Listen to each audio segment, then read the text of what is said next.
Massive plumes of smoke are rising over Fresno County in California. This is as the Garnet wildfire continues to rage out of control. Now, a new time-lapse video shows how quickly the fire has grown, fueled by dry conditions and strong winds at the same time. Time-lapse on your screen right now, in fact. When we talk about the damage in this case, so far nearly 14,000 acres and more than 5,600 hectares have been scorched due to these raging fires, and the containment still remains out of reach.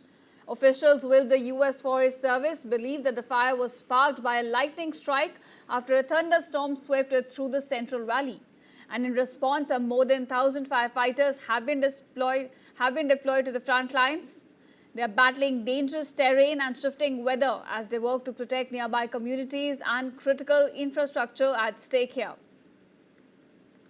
But of course, given the scale of the fire, the fight is far from over, with crews working around the clock now to slow the fire's advance. Massive plumes of smoke are rising over Fresno County in California. This is as the Garnet wildfire continues to rage out of control. Now, a new time-lapse video shows how quickly the fire has grown, fueled by dry conditions and strong winds at the same time. Time-lapse on your screen right now, in fact. When we talk about the damage in this case, so far nearly 14,000 acres and more than 5,600 hectares have been scorched due to these raging fires, and the containment still remains out of reach.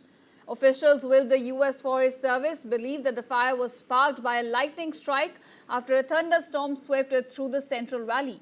And in response, more than 1,000 firefighters have been deployed to the front lines. They are battling dangerous terrain and shifting weather as they work to protect nearby communities and critical infrastructure at stake here. But of course, given the scale of the fire, the fight is far from over, with crews working around the clock now to slow the fire's advance.